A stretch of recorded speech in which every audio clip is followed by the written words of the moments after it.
Josh and two friends from Bristol Health and NAACP, because we're working really hard, not just to get people vaccinated, to make sure that nobody's left behind, and we get the folks who are underserved their opportunity to get vaccinated, what that means for their health and the greater public health.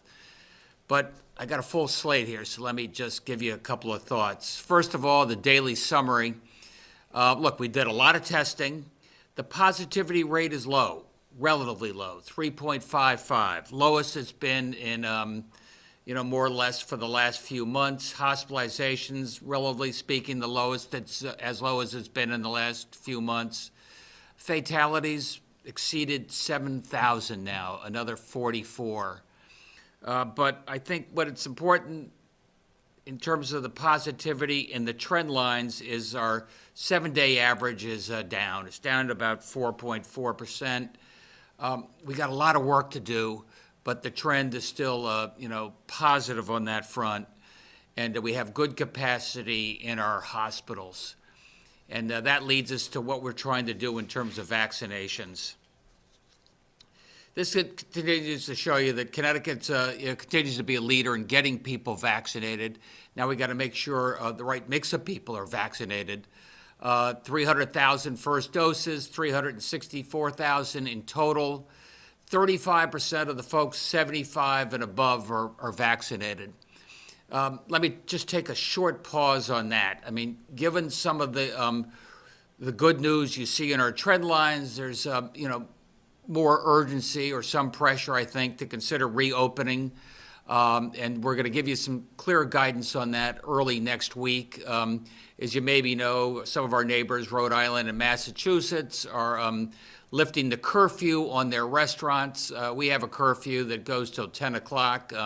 We have higher occupancy, so it's not apples to apples, but it's worth looking at. And I got to look at the houses of worship. The houses of worship, and fundamentally, ending the numerical cap on the houses of worship. There's been some legal cases around the country. You probably know there's some folks outspoken who think now's the time to do that, and I think we're going to do that. Look, I'll be blunt. We're going to have all the folks 75 and above vaccinated or want to get vaccinated, at least with that first dose, within a couple weeks, moving quickly into the 65 and above. Much safer to do to go to church once you've been vaccinated, go to a house of worship once you've been vaccinated. So err on the side of caution, but these are some changes we're going to make given the nature of the changes you've seen, and we'll be very clear on that first thing next week. Also, good news, met with Jeff Zients. He's the new COVID coordinator. 16% increase in first doses. I think that's going to take us from 46 to 54,000. That's good. Start to use those second doses so we get more people vaccinated faster. And that's never been more important. And those additional doses we're getting right now are going to be focused on those 75 and above in the underserved communities. And let me talk about that for a second. This is a Josh Jabal chart. This is a little test. I'm going to let you read it at the same time I am. But what it says is, look, in terms of those socially vulnerable communities, those communities where folks, maybe they're living in multi-generational housing, densest communities, black and brown folks, those that can't telecommute, going to work every day, those most at risk that impacts their health, their personal health, as well as the community health, because you've seen the possibilities of flare-up. We've only 23.5% of them have gotten their first dose. Compared to overall, the broader population, it's 33.6. It's actually over 35% now. So what I'm trying to say is, for the greater good of the public health, as well as those particular communities, we're making a special effort to make sure that high-need group, that 23.5%, who are right now underserved in terms of vaccinations, just like we had to do with testing a few months ago, making a special effort in terms of vaccinations. And that's what I'll talk about here. How are we doing that? First and foremost, okay, I got it. I don't like vans. I don't have email. I'm not very good on the internet. So we've expanded the telephone.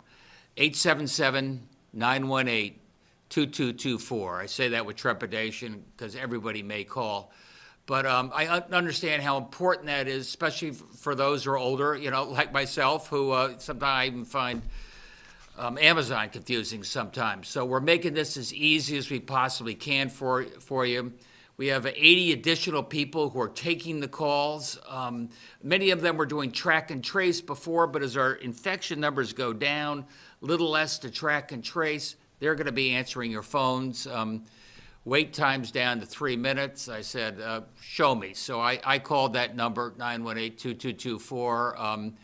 They direct me. I said I wanted to go to Rensselaer Field, and a wonderful woman named Ellen called up in no time at all. And she'd been doing track and trace. It was her 5th call. I told her I'm calling everybody to thank them for what they're doing. We're doing everything we can. Beyond Rensselaer Field, we're going to be booking 6 additional sites statewide. You'll be able to access them off of that same phone number. I think that's on Monday. We're rolling out our retail outlets because as we begin to finish up our nursing homes, obviously in our hospitals, we're going to make the vaccine more readily available, at those mass distribution facilities and centers and our retail locations. I see 14 are already open at Walgreens and CVS.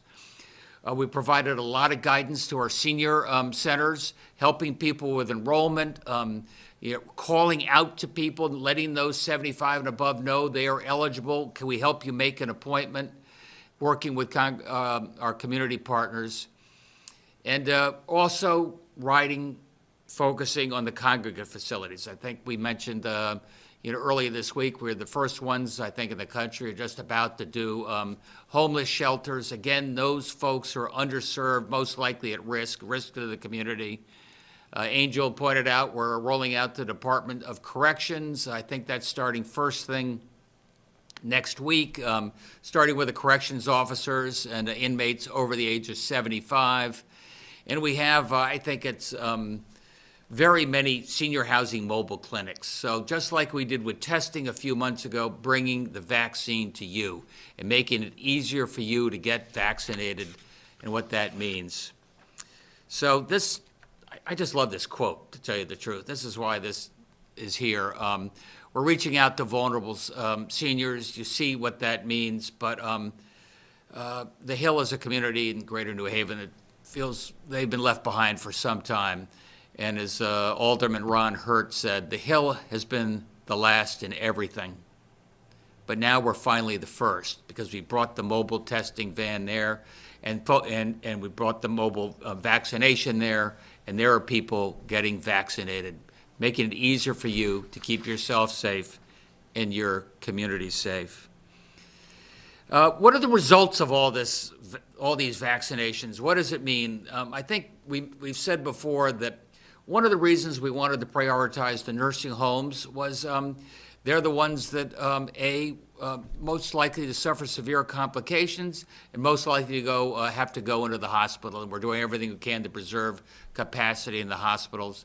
So we are the first state in the country to get everybody their first vaccination, or first or second, in the nursing homes. That's important. As you can see, the number of residents who are testing positive is down by 2/3 in about 3 weeks.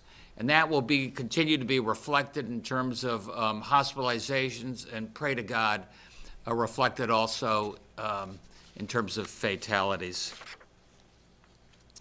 Safe at school, I was sort of intrigued to see the CDC, Center for Disease Control, rolled out and reflected what we've been saying for quite some time, that schools are not a driver of transmission. You're less likely to pick up the virus at school in the classroom where you're wearing a mask than you are in the greater population. And I think that's good news is being reflected in the confidence of our parents and teachers. I think we're well over 50% of our schools now have full-time in-person learning. Obviously, if a child or a parent doesn't feel comfortable with their kid going to that school, they can learn from home, but at least they have full-time in-person available. And almost all the rest have a hybrid as an alternative. Very few that are all virtual at this point. With that, I made a big deal about how we're working hard to go to the populations that are toughest to reach, how important that is for their health, how important that is for public health. And I'd like to introduce to you Kurt Borowitz. He runs Bristol Hospital. Bristol has really taken the lead in terms of outreach to the greater community, especially a black and brown community. And he's got some pretty good help, and a great guy named Eric Clemens, who maybe you've seen is the voice of sports here in the state of Connecticut, and now also doing outreach on behalf and making sure the communities that didn't always feel confident and comfortable getting the vaccine are doing so. Over to you, Kurt. Unmute, sorry. Governor, thank you so much for that introduction, and a personal thank you and for your leadership, your team, Department of Public Health. You have all been working endlessly around the clock since this thing started, and I just can't tell you how much I appreciate that. So we do have this really unique and special relationship with the local branch of the NAACP. It started some time ago. Lexi Magnum was the local president. He came onto our board of directors almost 6 years ago, and has really helped us develop this unique relationship where we do a lot of outreach. We do local community sessions where we bring healthcare providers to talk about their issues in the local churches and things like that.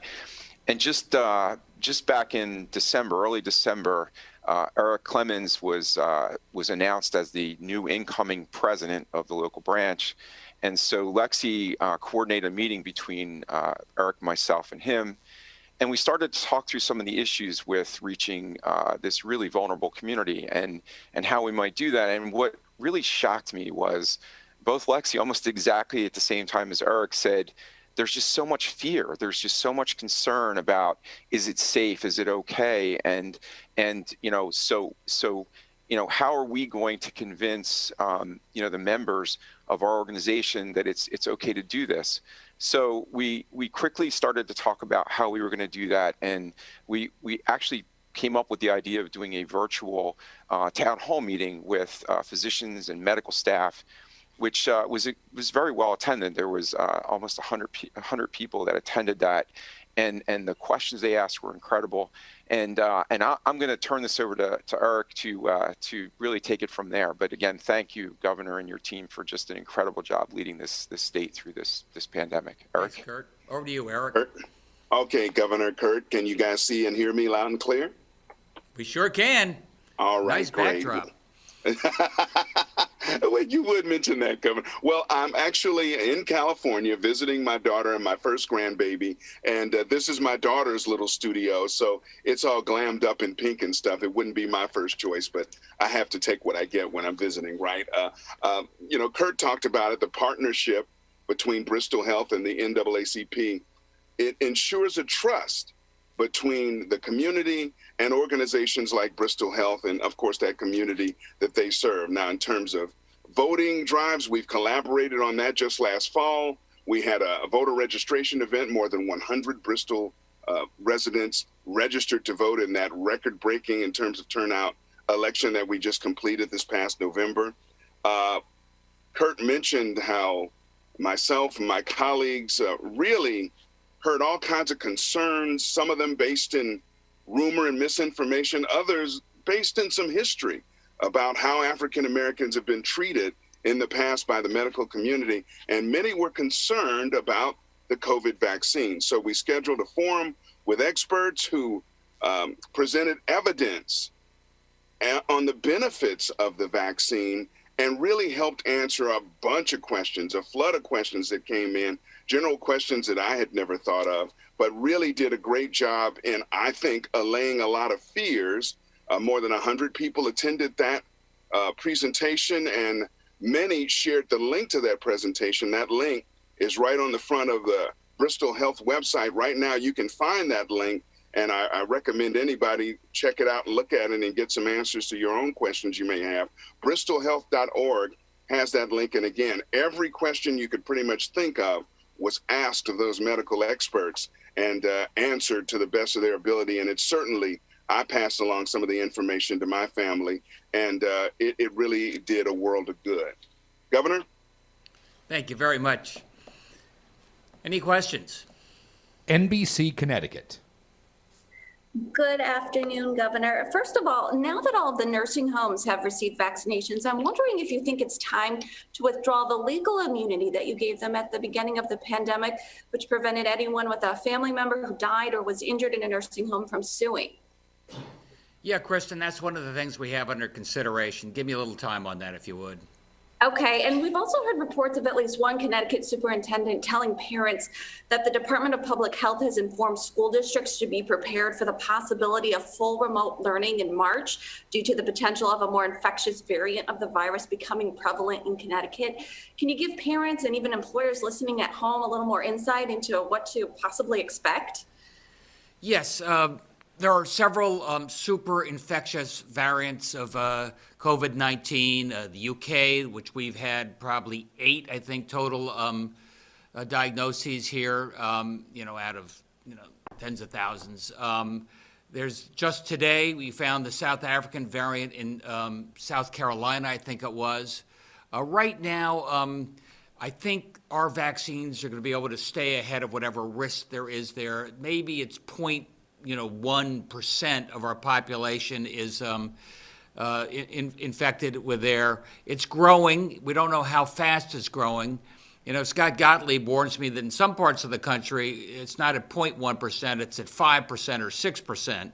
And those are places where vaccines may not be able to stay ahead or will have a tougher time. I'm fairly confident that if we continue our flow of vaccines, they continue to up the ante, we're going to be having school in March. Okay, and then lastly, on Monday, you had said about 1% to 2% of the vaccines distributed so far might have gone to people who weren't actually eligible at this time. So that would be about several thousand people at least. Can you provide a more exact number and tell us if any safeguards have been put in place to prevent that from happening again? I'll pass this to Josh, but 1 or 2%, I think, is a high number. I think the number of folks that have maybe the vaccines should not have gone to them preliminarily. Most of that, I think, was inadvertent. I don't see a lot of games being played. We are following that because there's a fundamental sense of fairness. And people have got to realize we're doing everything we can to make sure the distribution of this vaccine is being done on a fair basis as possible with an emphasis upon public health. Josh, do you have anything to add on that? I think that's right, Governor. I think the numbers are smaller than that in terms of people who may have inadvertently been vaccinated out of order. And as the governor said, the cases we've seen, we think are honest mistakes. But it's worth people remembering that when they sign up for a vaccine, you do have to do a test under penalty of perjury that you are eligible in that phase. So that's a good reminder. And our DPH licensing team is doing some spot checks, looking at rosters of people who've been vaccinated. So there are eyes on this, but so far, as the governor said, we have an enormous amount of trust and confidence in our providers, both our hospitals, our federally qualified health centers, our local health departments, that they're vaccinating in line with the governor's guidance, and trust in the people of Connecticut, too, that they understand the prioritization, why it's so important to get our senior citizens vaccinated, given the significant challenges with COVID-19. Okay, thanks. Channel 3 Eyewitness News. Yes, Governor, since the Biden administration announced that more doses will be shipped, do we know how many roughly Connecticut might see? We have better visibility than we had a month ago. The numbers are going up. I was talking to my co-chairman, Bill Lee, about just this. We're reaching out to Pfizer, we're reaching out to Moderna, reaching out to Jeff Zients, seeing if we can get a better handle on how fast we're going to be able to ramp up production of the vaccine and how that will be distributed, so that governors across the country can get not a 1 or 2 week window, but a 5 or 6 week window, allow us to prepare accordingly. But we are equipped to handle roughly 150,000 doses a week? We can handle it, absolutely, and the demand is there. Got it. And my final one now, since equity seems to be the topic of the day, do we have a breakdown of vaccinations by ethnicity right now? Do you have that, Josh?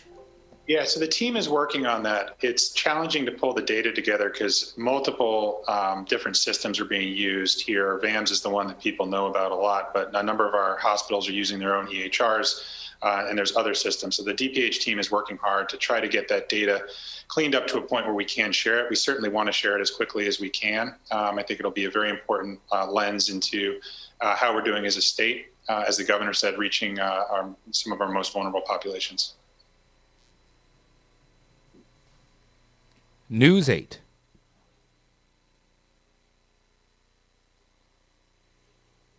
Fox 61.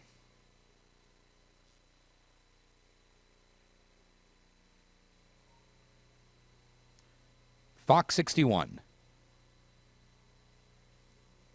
Oh, I'm muted? Oh, I'm not. News 8. Fox 61.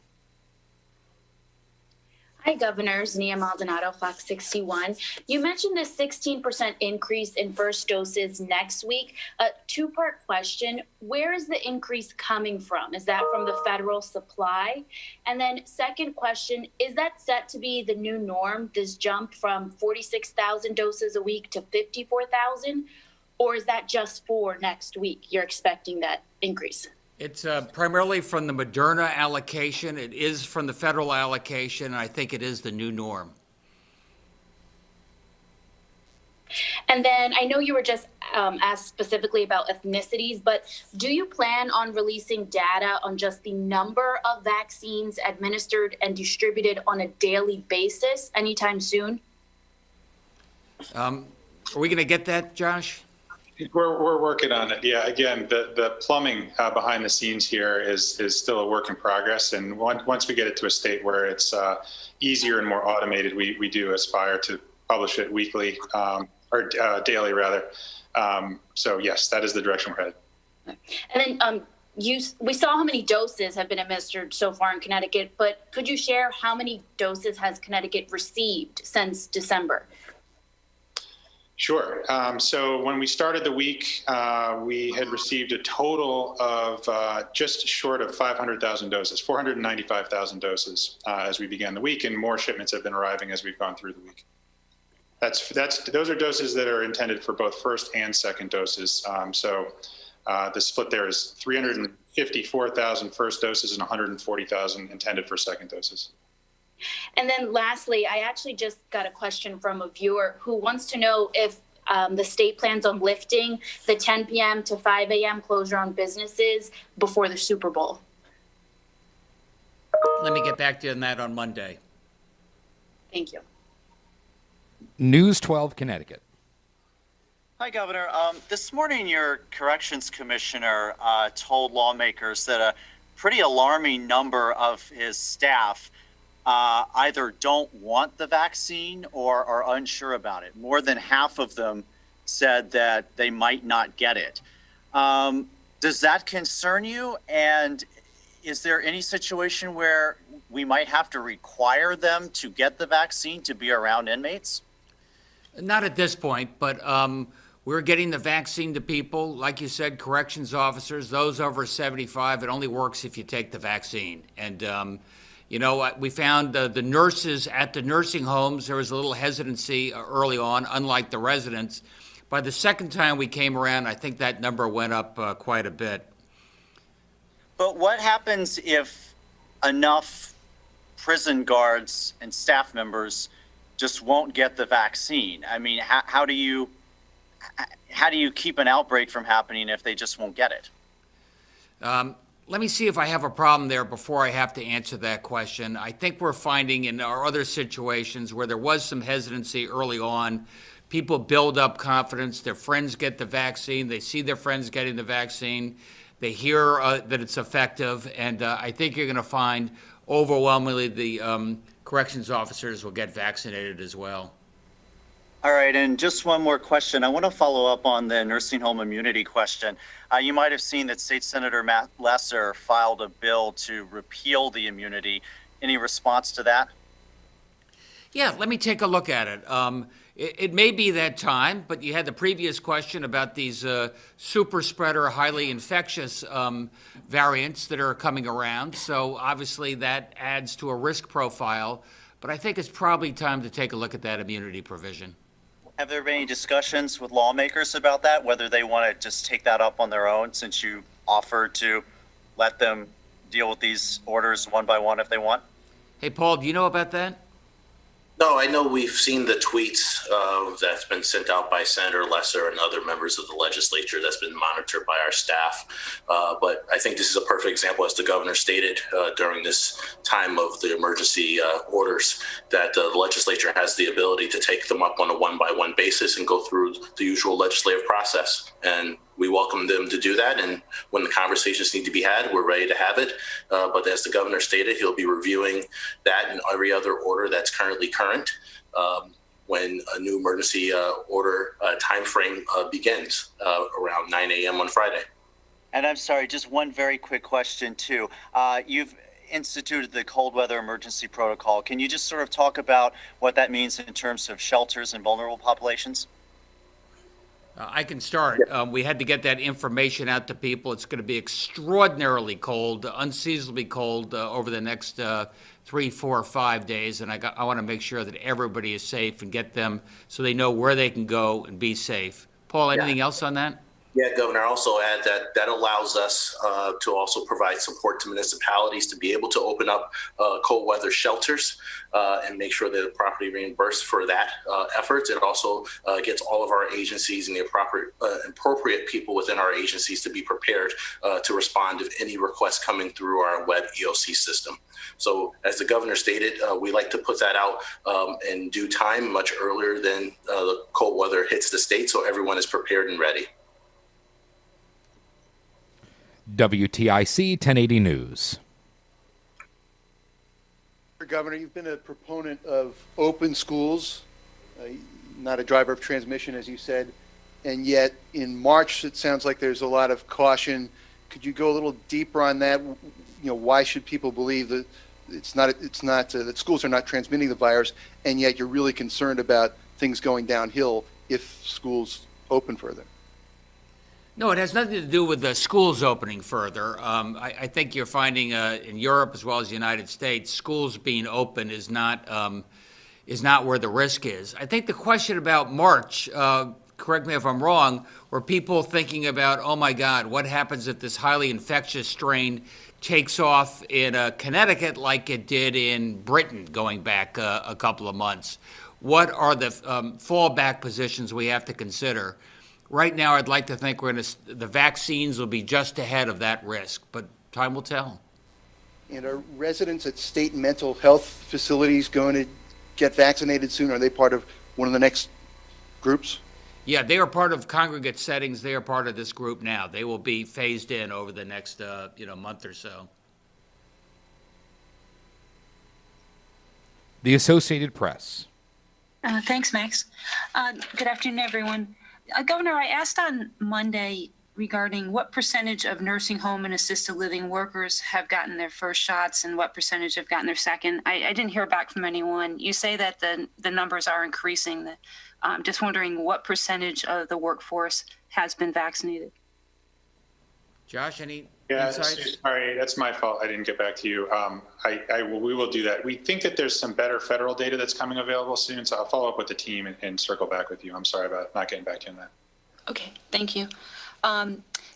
Regarding the inmates, the commissioner today said staff and inmates over 75 would begin getting vaccinated on Monday.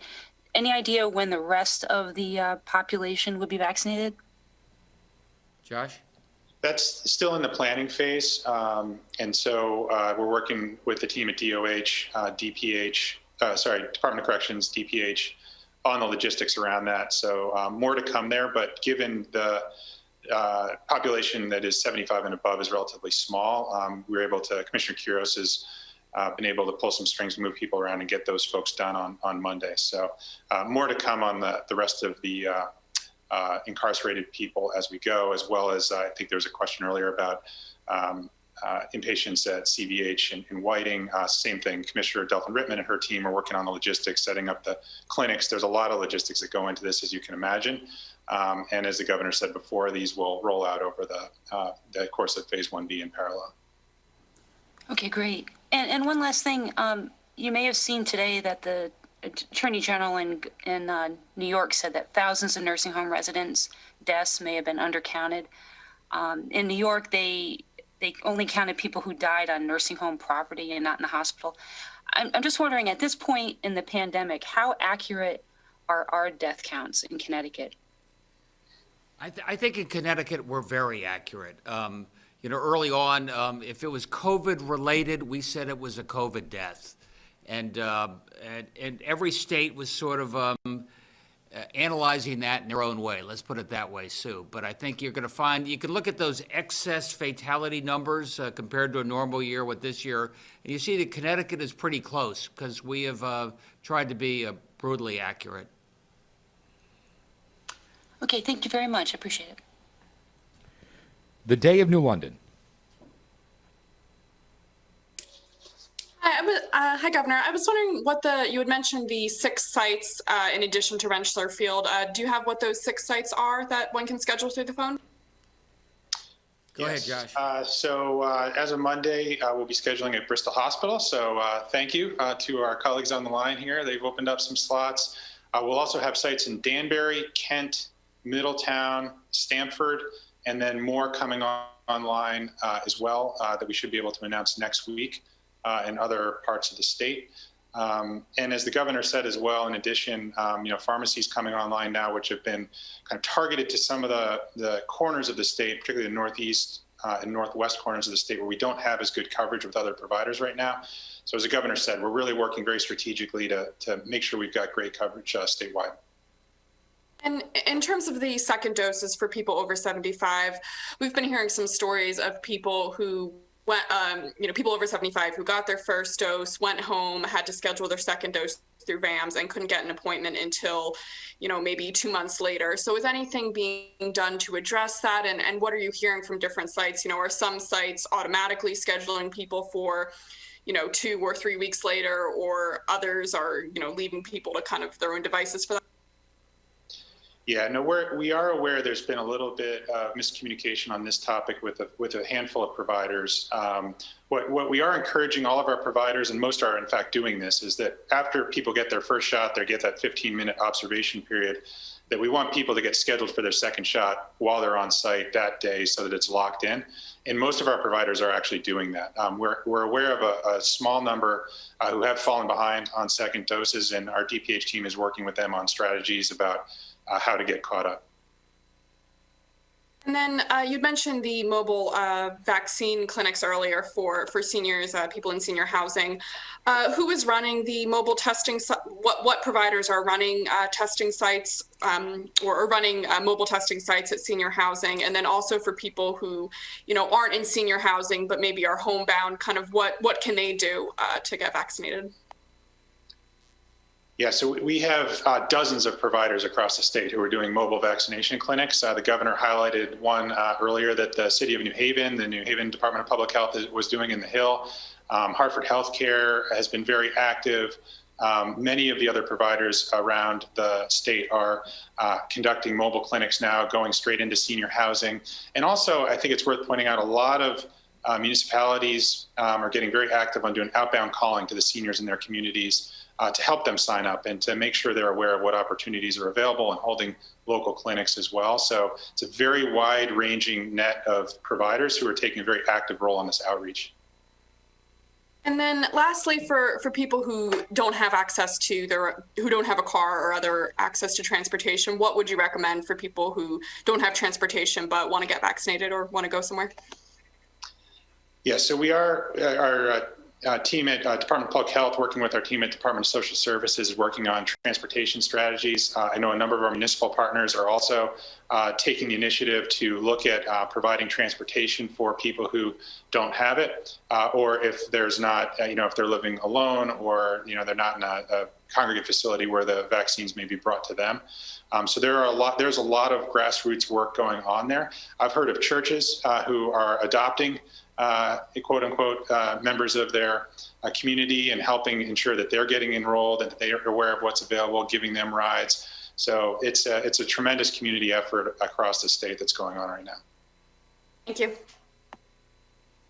Republican American.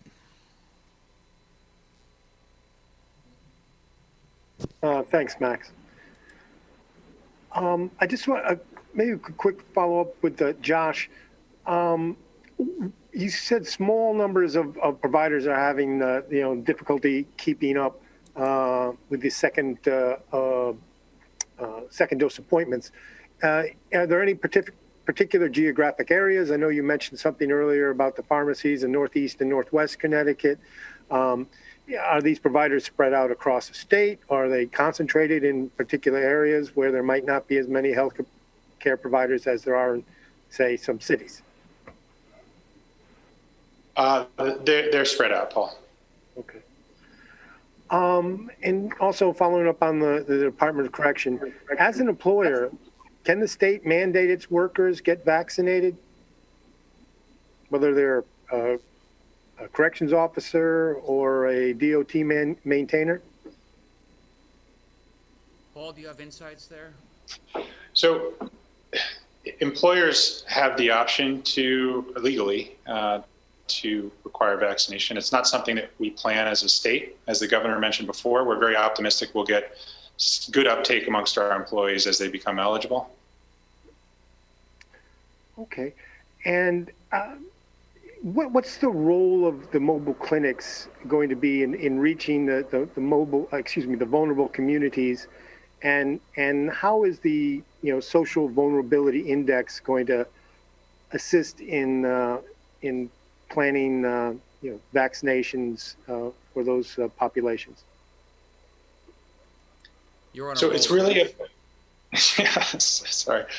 So it's really part of the governor's strategy from day one, which has also been informed by the allocation committee of the Vaccine Advisory Group, that we want to be very deliberate about going out to people who we know are going to have a harder time getting access to vaccine.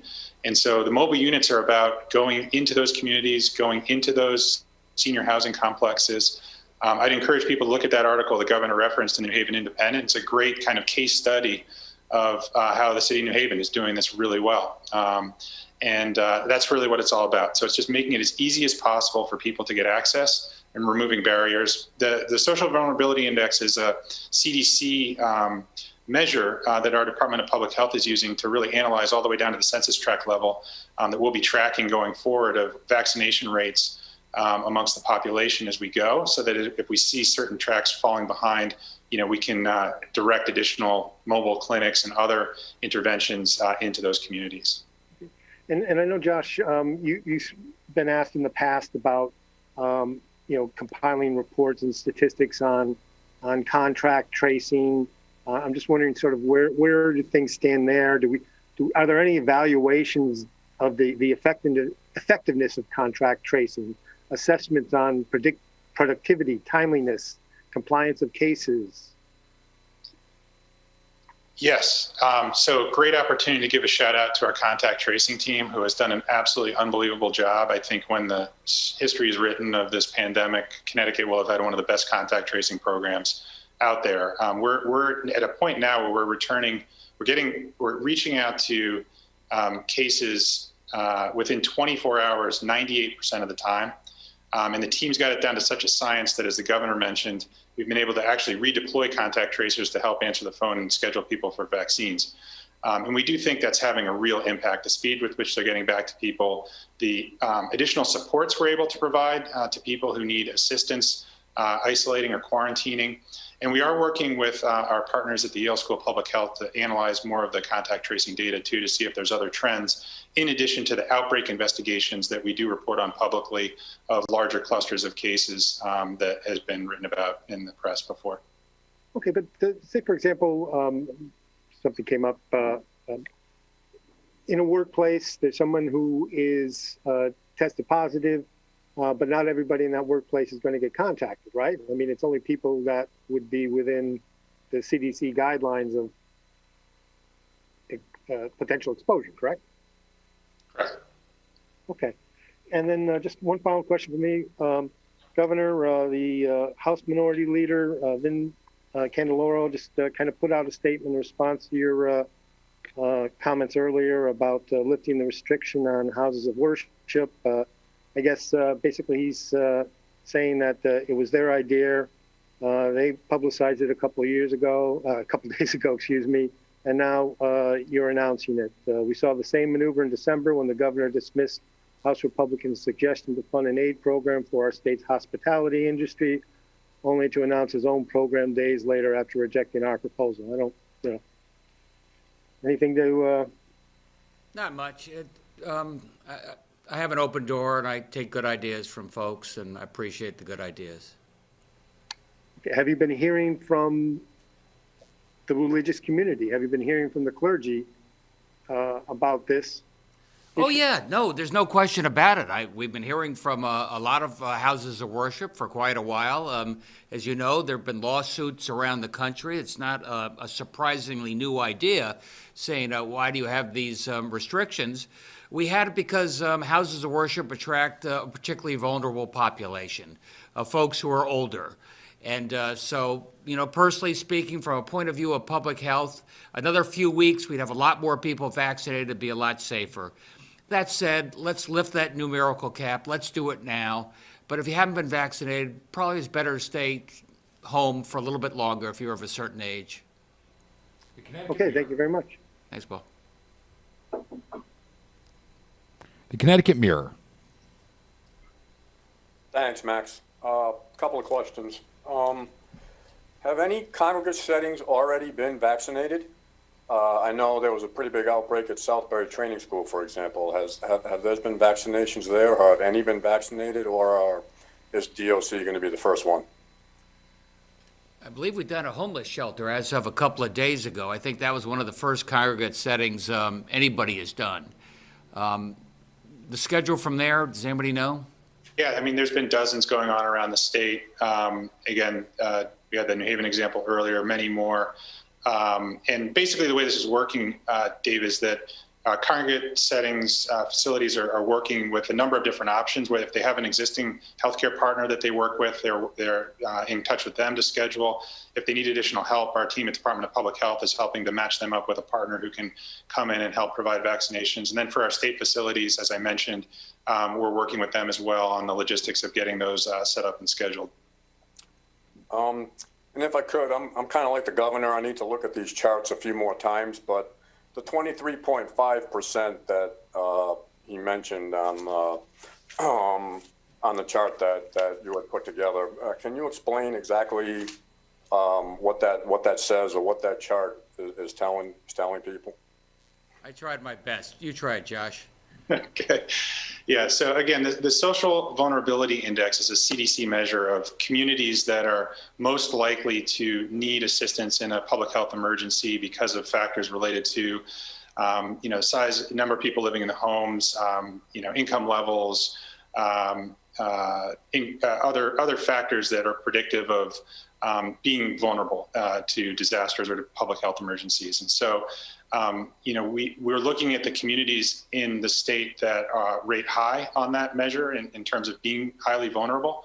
And that slice of the data shows that 23% of people 75 and above in those communities have gotten their first dose, versus about 34% in the rest of the towns that are less vulnerable.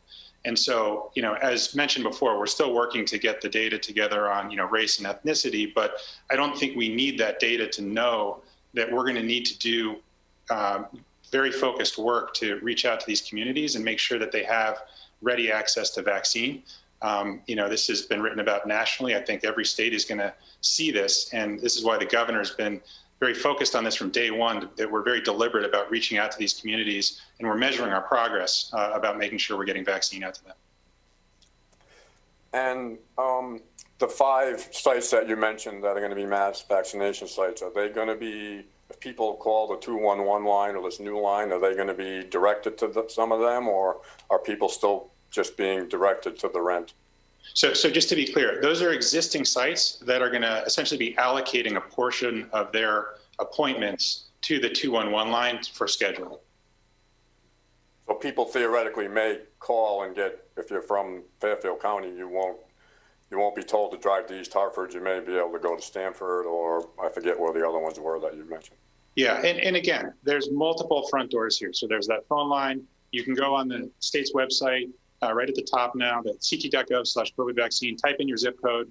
It'll pop you over to a map where you can see all of the sites around you, how to contact them. Many of them have their own phone lines, are booking directly. So there's a lot of different options for people to get access, not just that phone line. Thank you. CT News Junkie. Thanks, Max. Governor, you're the DOC commissioner today. In addition to announcing some things on vaccines, he talked about wanting to close two prisons, I think, by October. Any concerns that you reduce the number of facilities that you can house these folks at? You're sort of by definition cramming them into closer proximity to each other, less social distancing. Yeah, Hugh, we had that conversation with Angel, and he addressed it really well. I mean, we're at the lowest level of incarceration this state has seen in well over, a decade. We've got we will have additional capacity even if these two facilities are closed down later on this year, making sure we have space and capacity in the remaining facilities. Absolutely. Okay. We've had good news lately on the infection front, but fatalities seem like they've stayed kind of high. It's been only 2 months maybe since we crossed that 5,000 marker. Here we are at 7,000 now. When do we think maybe these vaccines and all that we'll start to see a drop in the number of people dying here? Look, I'll take a start at it. Yesterday, it's frustrating as heck. Obviously, fatalities are a lagging indicator, but hospitalizations are down, vaccinations are up. It's breaking my heart. We ought to be bending this curve very, very soon. And it's not Connecticut. It's happening in 49 other states as well. Those fatalities are still cresting. Okay, one last thing. Has there been any talk about sort of lifting travel restrictions on people who have gotten both vaccines already? That's a good point. We'll be taking that under consideration. But overall, when you see what's going on in some of those states that have the highly infectious strain, and they're popping up right now, we still have to be very careful about too much travel between and among those states. All right. Thanks, everybody. Connecticut Public Media. Good afternoon. You said you added 80 additional people to work those phone lines. Just wondering, how many total do you have working the phone lines and working with the VAM system? With this 80, I believe the team at United Way is at about 130 people answering the phones now. And with how things are going, are we still projected to see 65 and up receive their vaccines come February? Yes, as the governor's mentioned, we think there's probably maybe another 2 weeks or so to go to get everyone in the 75 and older group who wants vaccine to have access. Thank you. Hearst, Connecticut Media. Hey, Governor. Danbury Superintendent is making the argument that communities where there's been high incidence of the virus should have school personnel brought to the front of the line for vaccination. For vaccination. Is that something that you've considered, and if so, how would it be implemented? Every day I get calls from different groups that ought to be at the front of the line. That's why we've really focused on the most vulnerable population, 75, 65. We're going to have to figure out the essential workers from there, but teachers will be near the front of that group. Thanks. And then you talked about some of the disparities in vaccination for vulnerable communities earlier. What do you see as the driving factors? I know there's been some discussion of just some mistrust in the medical community from some communities. But what do you see as driving those, though? Well, I'll start, then maybe Kurt or Eric would want to jump in. But obviously the comorbidities in these underserved populations, black and brown, much more likely to suffer complications. You know, reading some of the reports, much more likely at the age of 65, if you're black, to suffer severe complications from COVID than a 75-year-old white person. So I think a lot of that is in terms of very congested living, and a lot of that is in terms of the comorbidities. But Kurt, do you want to try that? I think you, Governor, I think you've got it exactly right, and I think that there is a lot of fear and concern about, you know, is this vaccine safe? And so I think the right approach, the right tactic is to reach out to these individuals, reinforce that it's safe, have the conversation, and listening to the conversation earlier about nursing homes and convincing the staff and that, you know, making that second pass through absolutely help people feel more comfortable about getting the vaccine is exactly what we have to do, to keep reinforcing, keep communicating. And the other thing is too, I feel very, very strongly about this is, you know, Connecticut, we're a community. We can recognize people that are in those high risk groups, 75 and older, and really, you know, really at risk. And there are friends, families, people maybe that you see in the community. I think it's, you know, it's like everything else, you know, stop, take a moment and ask them if they, you know, if there's something you can do to help them, because many, as you saw earlier in the slides, there's always issues with being able to use the internet at that age, you know, not having the experience, maybe even not having emails, and just saying, look, you know, there's a helpline. Can I help you make the call? Can I take you to the senior center or something like that? So I think, you know, I think this is something we have to do as a community together, and really work hard to do the outreach. Eric, I don't know if you have anything to add. No, not much. I think you've hit everything that needs to be hit. I think also the communication between those 75-plus-year-olds that have had the vaccine already can communicate with younger members in their own communities and their own families. They haven't spontaneously combusted. There's nothing, you know, going on, and they're moving along the process, and that helps allay those fears that may come from a lot of misinformation, as we spoke about earlier. So I think it'll be an entire community and medical organizational effort. Thank you all. The Hartford Courant. Hey everybody, this is Emily Brindley from The Current.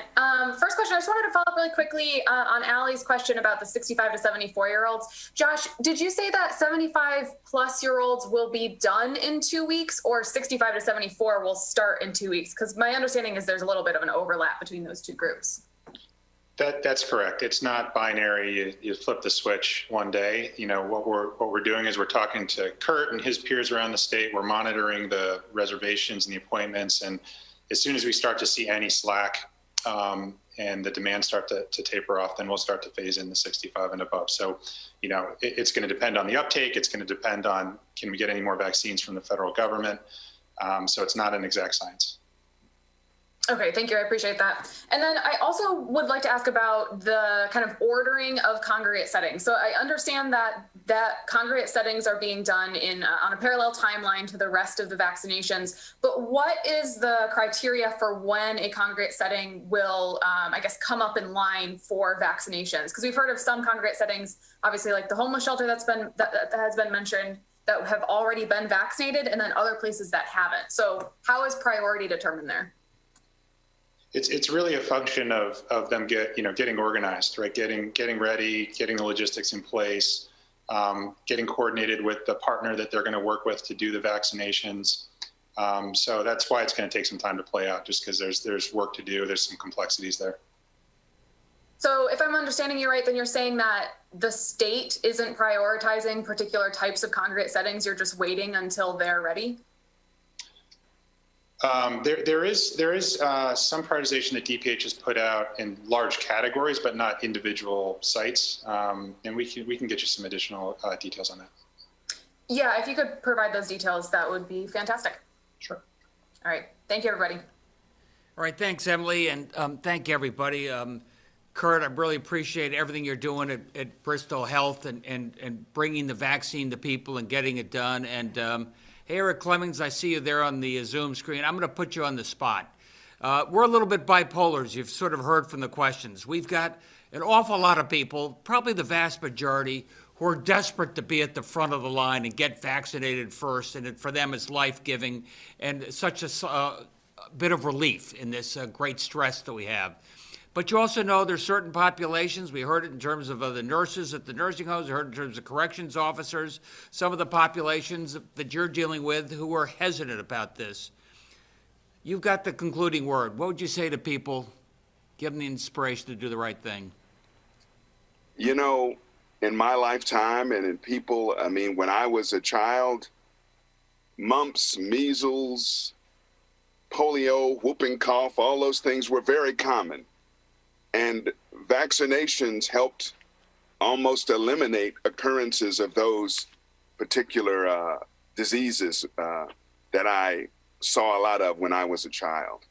I think by and large, the scientific and medical community in a pandemic that we haven't seen in our lifetimes in over 100 years has worked very hard to try feverishly to come up with this. And I think that as we see more people be vaccinated and not suffer some strange illness or death or go about life as normal, I think that will go a long way in calming some of these fears that people have of what is the unknown.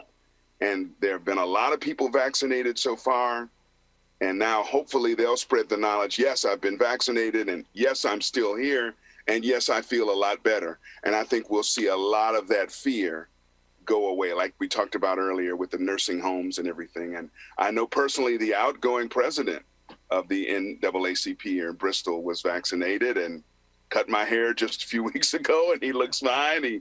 He seems fine. So, you know, that's one person I know personally that has been vaccinated and gotten his second shot, and he's doing well. And, you know, and I just want to believe that science, the medical community, our government, our community servants and people have our best interests at heart, and that they would never put a vast majority of the population in harm's way just for some whim. I think we can be confident that we're working towards the right kind of solution to this problem that we haven't seen in our lifetimes. One of the tricks in life is know how to delegate to really good people. Eric, thank you for saying that so well and appreciate all your help. Be safe, everybody.